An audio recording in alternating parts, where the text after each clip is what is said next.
Getting a haircut is something that usually becomes routine over time, but when a customer walks into Doug's Barbershop, it's a new experience altogether. It's not your ordinary get a haircut and leave kind of place. Doug's has this history, and well, just take a look yourself.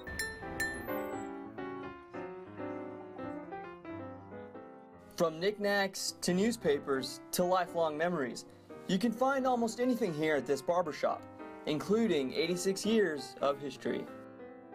Meet Doug Dreyer, owner of the shop since 1999, and similar to the uniqueness of the shop is the story of how he became to own it. I was just in here getting my haircut from the old fellow that had the place, Don.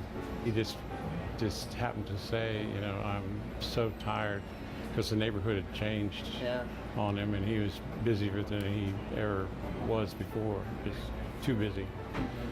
And the next day I came back down and said, you know, I think I'm going to go to school and maybe come and help you. And he said that he wished I was done now because he wanted to sell the place right then. Yeah. So I ended up buying it that day. And it was only a year before Doug came in when the shop hit Hollywood and found itself in Wes Anderson's Rushmore. Max tells me you need a haircut. Starring Bill Murray and Jason Schwartzman. Why don't you sit down and have a look? Maybe we'll throw in a shave as well. And more recently in a Ford F-150 commercial starring J.J. Watt. Bigfoot said that. That's what he said? I didn't know he could talk. Yeah. Oh, that's just what I heard. But the life behind Doug's Barbershop doesn't come from its fame, but rather the relationship between father and son. My father. Oh, wow. He was just a farmer, but he cut my hair for the month. And those are my curls. I was 2.5. That's in 1954. Yeah. And then after I got my barber's license, I cut his hair. You and remember his name? That's his hair. That's my dad. Oh, that's your? Yeah, you that's cut my dad. his hair. Right. Your dad's hair. Yeah. It's those locks of hair that keep the memory strong, and also a level of trust between strangers that has made Doug's what it is today.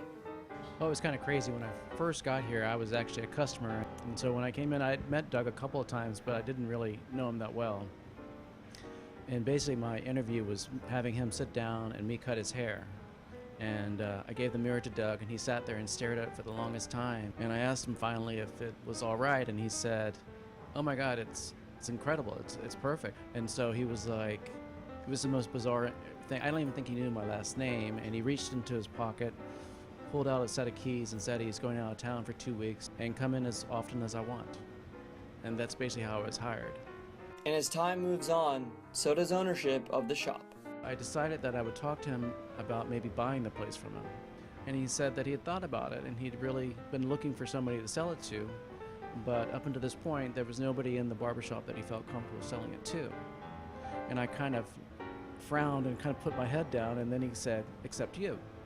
And then at that moment I kind of felt like Charlie in the Chocolate Factory, that oh my God, I'm gonna get the factory, I'm gonna get everything, except for I had to pay for it. I've heard a lot of great things about this place. I thought I'd get a haircut from the man himself. With Video Workshop, I'm Ankil Bhakta.